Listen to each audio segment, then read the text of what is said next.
Hey everyone, how are you doing? How are you doing? Okay, so just quick announcement. I need a minute.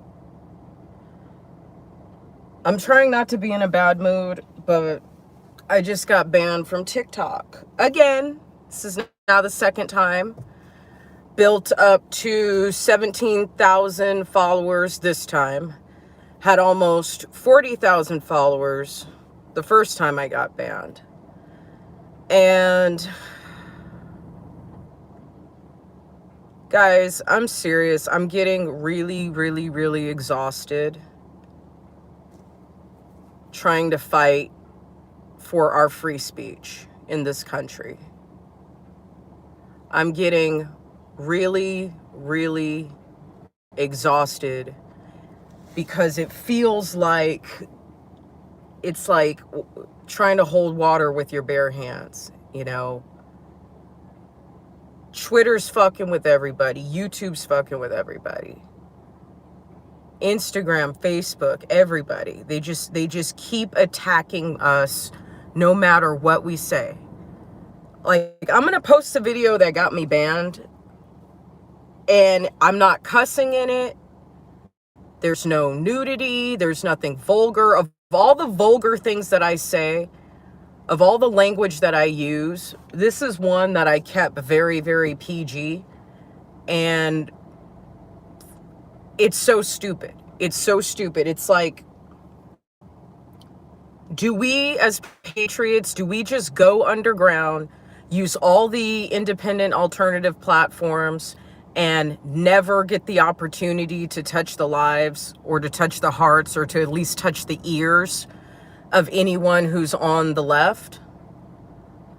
Or do we keep fighting? Do we just keep making profile after profile after profile, trying to stay involved with social media companies that really don't serve us in any way, shape, or form?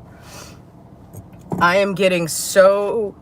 Hey Trey, yeah, dude, I got banned from TikTok today. I'm so mad. Trey, I got banned from TikTok today. I'm so upset. Because the thing is, out of all the social media platforms, TikTok is really the only one that I like.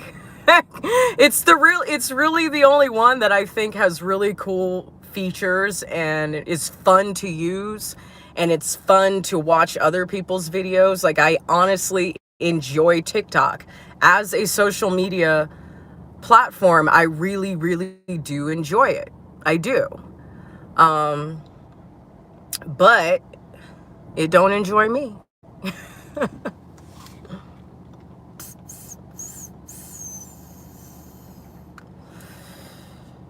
I am just like, Trey, I'm over it. I'm not over it, but I'm over it. I'm over it because I feel like, what's that game that you play at Chuck E. Cheese where like the gopher pops up and you bop them, and then another one pops up and you bop them? Like, that's what I feel. That's the game that I've been playing for a year. Actually longer than a year, like a year and 4 months. LinkedIn, Instagram, you know, TikTok now twice. Seeing all of my friends getting kicked off of YouTube, seeing Verstine get kicked off of YouTube. I got fucking suspended from YouTube for just posting one of her videos. Like, it's just, yeah, that's it. Whack-a-mole. It's just, we're being chased and we're being hunted for no fucking reason. And I don't know what to do. I don't know how else to censor myself or to make my videos more clean, or, I don't know, less right-wing. I don't know. But it's just like fighting a never-ending battle, you know? And this battle's not going to end. But you know what? Nothing good in life comes easy. If it's free, you never appreciate it. And, you see, that's the problem when we all signed our lives over to big tech 20 years ago. You know, it started with MySpace. I keep saying it, it started with MySpace. And then Facebook was the big thing. And then Twitter was the big thing. And then Instagram was the big thing. And then Musical.ly was the big thing. And then TikTok is the big thing. And Snapchat is the big thing, you know. And none of them charge us for usage, which means that they have total control and we have no recourse whatsoever. And we get what we pay for, you know. So this is what I'm trying not to be upset or have a bad attitude. I'm almost 40 years old and I'm literally having a panic attack because I got kicked off of TikTok again. And that is the stupidest, that is the stupidest thing ever. That's the stupidest thing, that I'm having an anxiety attack because I'm off of this one little app that I just love so much. But you're right, Troy. We are dealing with evil in power. You know, yes, we are. And again, like nothing good in life comes easy, you know, and part of the tribulation is that we're going to have to fight for our rights, you know. If George Washington can do it, that means we can do it. I am kind of a big kid. I'm serious when I need to be serious, but yes, I am kind of a big kid. I don't think I'll ever stop being a big kid. I like to have fun. I like to be comfortable. I like to smile. I like to be happy. I used to be more serious, but I think there's that inner playfulness about me. Thank you, Randy. There's that inner playfulness about me, and that part of me, my sense of humor, my playfulness, my curiosity about the world, my love of learning. I'm never going to stop being that way. You know, I got a zest for life. I really do. All the bad things that happen, I'm still looking for the good moments. I'm still looking for the good people. There aren't many, but I'm always on a quest to look for that. I would love to run for office, but I have too many skeletons in my closet. Which, you know, relatively speaking, you know, at least it's not like, you know, I'm a commie, you know. It's not like I am selling secrets to China. It's not like, you know, I'm raping kids and killing people and, you know, setting people up for suicides. You know, it's not like I'm like that.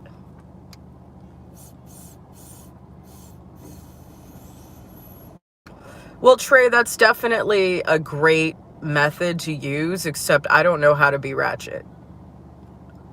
I don't know how to be ratchet. Ratchetness is not part of my vocabulary, so teach me. Robert E. Lee said that a person's education only stops the day they die. I love that. I love that. But you would be shocked how many people are literally mentally stunted as human beings. They're mentally stunted. They don't have, it's like they turn 18 and then they just don't care anymore. They don't read a book. They don't listen to any podcasts. They don't want to do anything to expand their minds. They don't want to learn anything. They don't want to be trained in anything new. A lot of adults are like that, you know, which is a sad, like, state of mind. Sir Johnson says George Washington and the founding fathers were pot-growing, moonshine-making rebels. Well, it kind of seems like that's next on the list of things to do.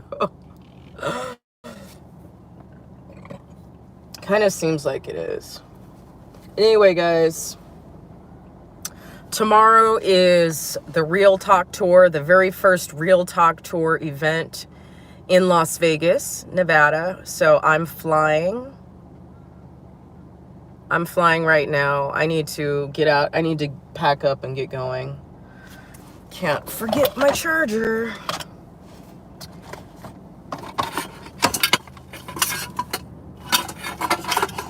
So yeah, I'm going to be in Vegas for the next couple days. If you're in Vegas, come holla at me. If you're not in Vegas, too bad for you. I'm definitely going to hit, I got to get a little video poker because I'm getting the itch. Gambling is a great way to kind of relieve your anxiety. Well, it probably causes a lot of anxiety for a lot of people. But for me, gambling relieves my anxiety. So I'm going to definitely do a little video poker. That is definitely on the list of things to do. There's no more $5 minimum bet in Vegas. So you can, those days are over. They were over after COVID. So I don't really play craps anymore unless I'm playing with someone else's money. Because, you know, I'm not trying to do $10 minimum bet. With what I put on the table, no. Quarters, I don't play slots. I can play 25-cent play on video poker, but that's it. You can play 25-cent play on Keno and blackjack, video blackjack too, but that's it. I don't really like video blackjack.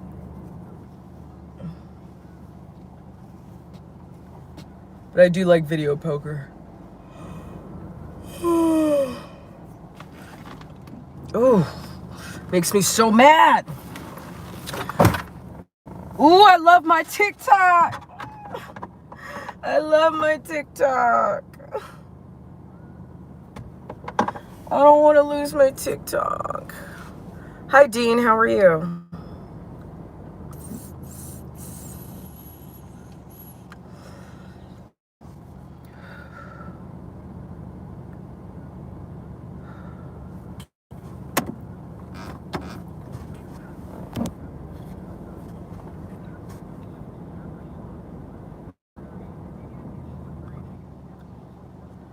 I'll be live streaming tomorrow night, so the event starts at 6:30.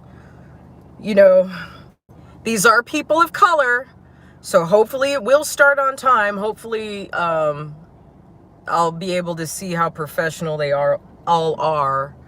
You know, I'm really looking forward to seeing Shamika in person again, seeing Joe Collins Jr. in person again. I've never met Angie Stanton before, but I did talk to her on the phone once, and I would love to meet her in person. Maj Touré, I think, is going to be there tomorrow. He's the gun guy. He was on the walkaway stage for the DC Unsilent Majority March. I gotta change my shoes. You guys want to see the bottom of my shoes? I had to run out. I didn't even get a chance to clean them. Disgusting. This happens when people drop shit on the floor.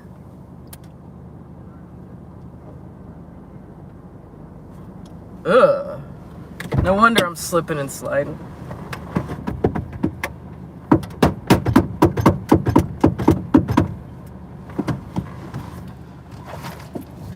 Shoes for cruise is the worst. I hate these shoes. I really do. Because the way the grates are at the bottom, you be slipping and sliding. You step on like one piece of cheese, you're fucked.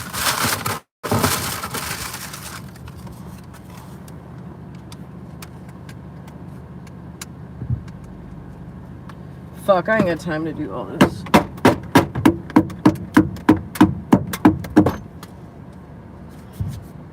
You step on one piece of cheese, one piece of shrimp,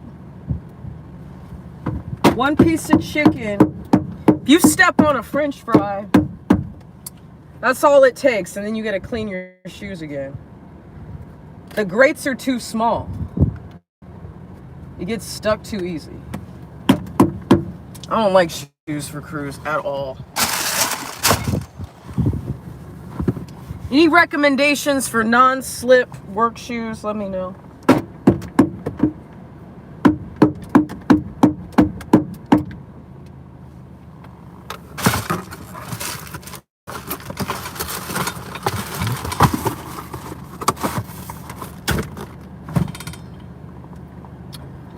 Put these these other shoes on. I'm not even gonna change my pants.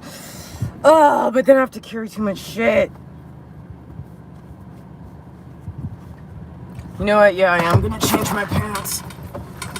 There's flour and raw chicken juice all over everything. Zappos.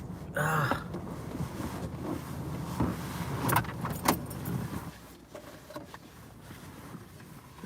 What is that, a shoe store?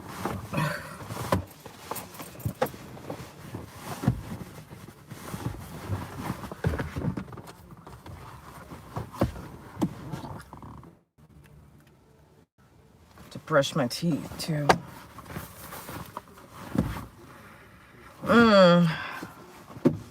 I love Tide. No, you can't see.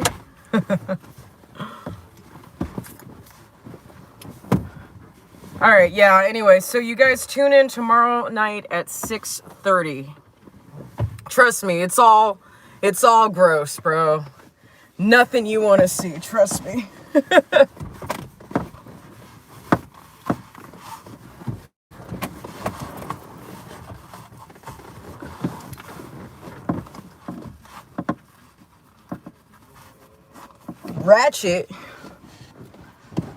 Ratchet is when I get a cup and I pee in the car. It's not when I change my pants in the car. Okay, I'll write that down. Zappos. Look into that. What is it? Zappos.com or Zappos shoes?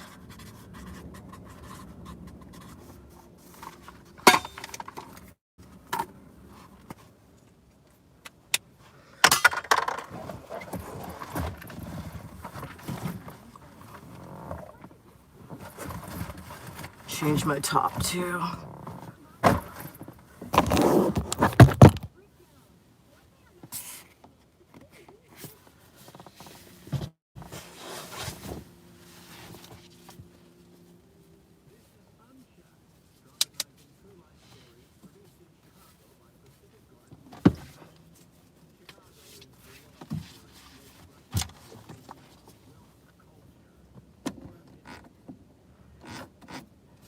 All right, yeah, tune in tomorrow, 6:30.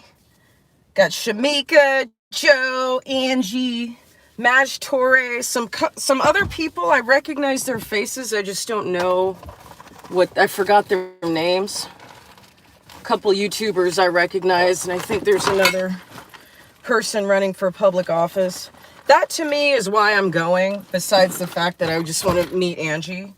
Is because I really want to know, like, what does all of that entail to run for public office? Like, what is required? Like, what are the standards? How do you get signed up to do it? How do you do a campaign? Like, that's something I've never had any experience with. So, I want to learn more about that. And I want to do it so I can encourage you guys to do it. I need this bra. I want to encourage you guys to do it. I would love to run for office, but with everything that's happened in my life, everything that I've done, nobody would vote for me. The way, you know, and you know what, to be honest with you, if I felt like the Patriots were super united and that the Maga movement was very clear and organized and we were all together fighting the way that we were fighting before the election, then I would consider it.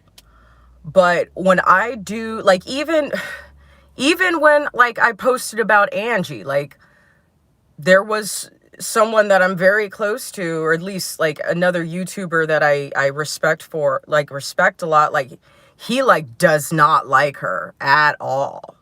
And, like, he ripped me a new one on his show about her. And they do live in the same city, so maybe he has the tea and he has dirt on her. He knows things about her that I don't know, like, I'll give it that. But at the same time, it's like, Everybody's picking everybody apart. You know, it's like the gay conservatives versus the straight conservatives, the ex-libertarians turned Trumpers against the lifetime old school Republicans. Everybody's judging each other. Everybody's picking each other apart. You know, Bevelin's going after Bryson's going after Bevelin. Bevelin's going after Tatum. Nobody likes Candace Owens. But then if you say you don't like Candace Owens, all of a sudden everybody hates you.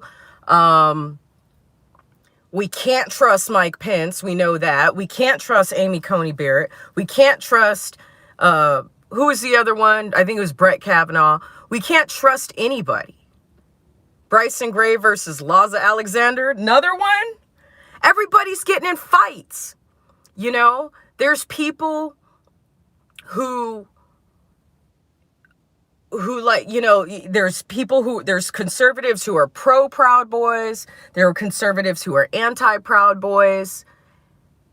If I felt like all of the patriots, all of the real patriots were strong enough to withstand the tribulation, then I would definitely run for office. But I don't feel like they are, because less than 4 months after the end of Donald Trump's presidency, they're all destroying each other, and we're being laughed at. And Antifa knows this. Antifa wrote about this in their manifesto. See, this is what happens when your morals are too strong. This is what happens when your convictions are too strong. Sometimes you have to say, right or wrong, my country. Right or wrong, the brotherhood. Right or wrong, the sisterhood. Right or wrong, the family. You know, like when you're a kid and it's like, no matter how much you hated somebody that you were close to, if anybody touched one of your friends, you'd go fuck them up. Or if anybody touched your family member, you go fuck them up, right? Why aren't we as patriots doing that? Why is everybody splitting into their own fucking faction? So the Patriot Party, like the Patriots have just been decimated through division that I guess either people were holding their tongue and not expressing it before Donald Trump's ended his presidency, or, you know, or they're just immature as shit. I don't understand it. I don't understand the whole situation. I don't understand why why one defeat broke us. You know, I don't understand why one defeat broke us the way that it did. It doesn't make any sense to me. So it makes me question, well, how serious is everybody else about saving the country? Because everybody's doing this. You're a grifter. No, you're a grifter. You're a grifter. No, you're a grifter. Everybody's a grifter. Everybody's calling each other a grifter. Everybody's questioning everyone else's mental health. Everyone's questioning everyone else's spiritual values or Christianity. You know, nobody can just sit down and say, you know what? We lost this election. We're going into a very, very serious time of tribulation. We might have to fight this out in the streets. So now is the time to be united, not to be divided. Rude Boy says, a lot of these people are not real. Watch them turn into leftists in the next 2 years. You know what? That might be the most honest thing. That might be the most honest way to put it. But at the same time, like, I personally am not going to go on a witch hunt to find out who's real and who's not. I just think that there's varying degrees of how real you're going to be in the fight based on how much you have to lose. When you have nothing to lose and you put all the chips in, your conviction is going to be a hell of a lot stronger than somebody who's still worried about their job, still worried about their career, still worried about rubbing certain audience members or fans the wrong way, still worried about the monetization on their channel. Rude Boy says, I've already seen people switch overnight. Well, that's really painful to hear. That's sad to hear.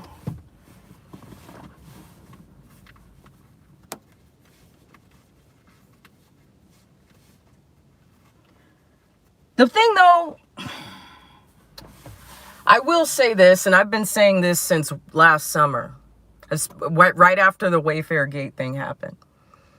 We have a lot of people on our side that are plants. We have what are called red herrings. Mike Lindell might be one of them. Honestly, I'm being honest here. A red herring is somebody that will distract you from the truth, or who will prevent you from taking action because they will feed you a line of bullshit to kind of give you this false sense of hope or even false sense of rage, to control you. You know, so we need to find out who the red herrings are, and we need to find out who the traitors are.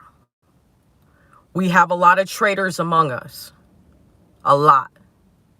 We have a lot of red herrings among us. A lot.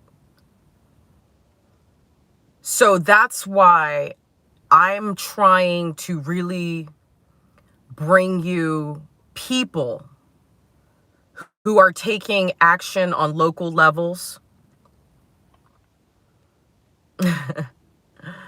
who are taking action on local levels and doing more than just YouTube channels and podcasts and rallies. To me, right now, the only real leader that we have in this movement is probably Scott Presler. Because Scott Presler is the only one who's A, giving workshops about shit that actually matters.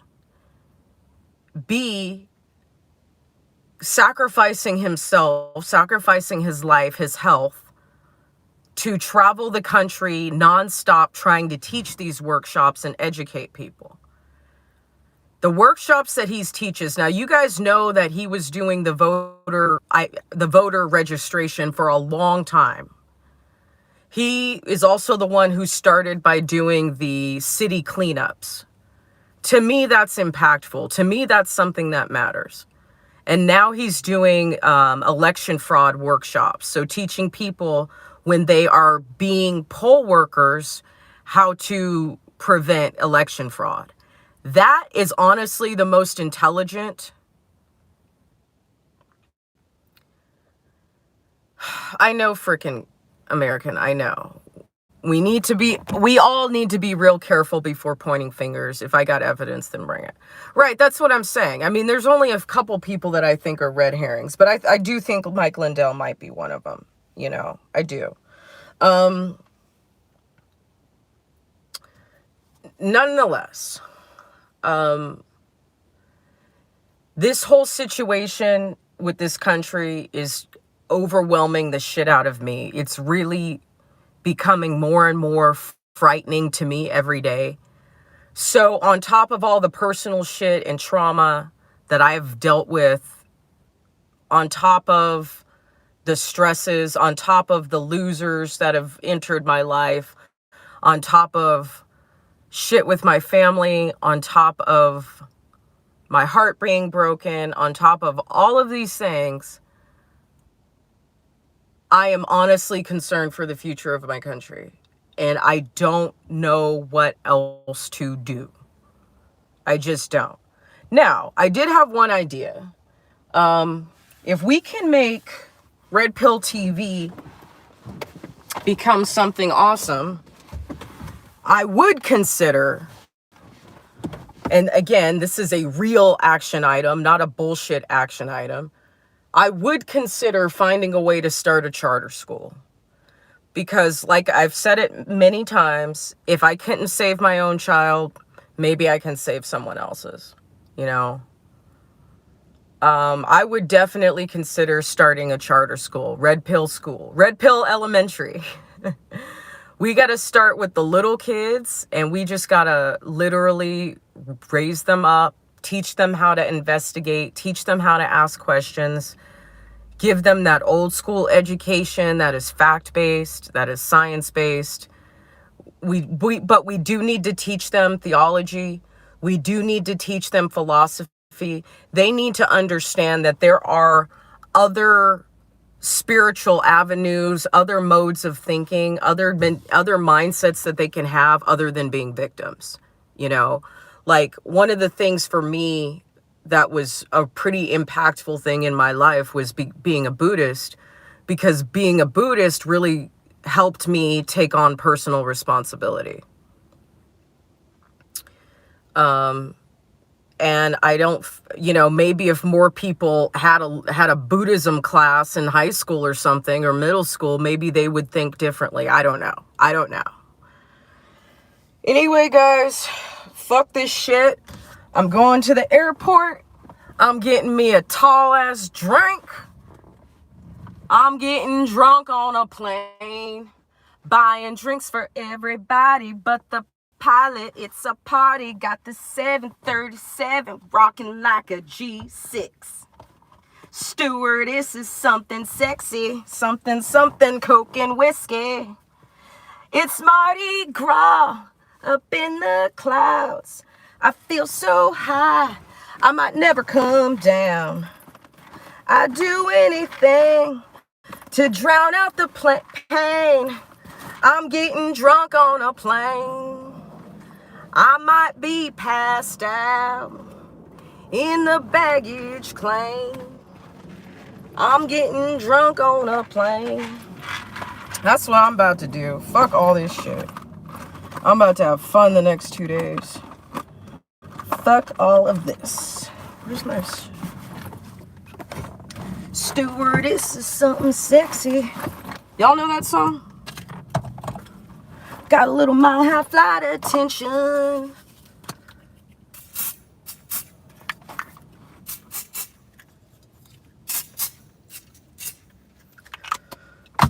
Smelling like French fries.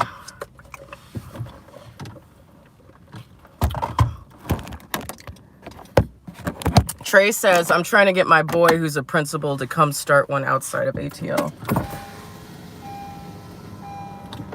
Yeah, you know what? Honestly, I think I could make more impact. There it is.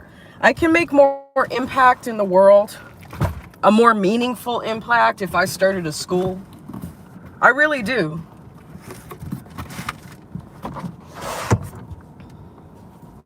They give you this thing to clean your shoes. Yeah, I think I should start a school. And regardless of what anyone says about me, past, present, or future, the truth is, I was an extremely loving mother, extremely affectionate toward my daughter. I want kids to feel, I always tried to make my daughter feel empowered. I always tried to make my daughter feel like, yeah, there was certain shit that was non-negotiable, but for the most part, she had freedom to express herself, freedom to express her anger, freedom to be who she was, and I always supported anything she wanted to do, And I think kids need to be treated that way. They needed to be given so much love. They need so much love because they don't know how to love themselves unless you teach them how to love themselves. My parents didn't teach me how to love myself, and I'm still fucked up in the head over that. But if I started a school, our kids would be like totally into it. Because I would make sure that we were having so much fun while we were learning that kids would want to come to school. The syllabus that I write is going to include a lot of creative shit because these kids don't have, like, their creativity is like getting on Snapchat and like twerking. Kids don't have the ability to use their imagination anymore or to dream anymore. I want to make sure that every American child that I would teach would have the ability to dream, you know, and never feel like there was nothing that they couldn't do in life, you know.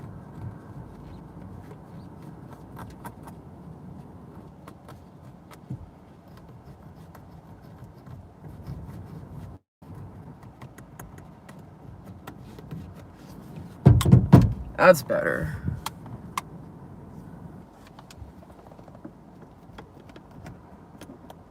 What time is it? Oh shit, I gotta go. I'm gonna be late for my flight. I just don't want to fucking... Yeah, I do want to go. It's time to get drunk. I'll clean this next time. All right, guys. If I do another live stream tonight, I might do another live stream tonight. I might not. But I'll definitely live stream tomorrow at 6:30 Pacific Standard Time, so don't miss it. It's going to be covering the Real Talk Tour in Vegas, hosted by Miss Angie Stanton King. All right, guys, tune in. Bye. I'll try not to get kicked off. Thank you. How do I end this? There we go.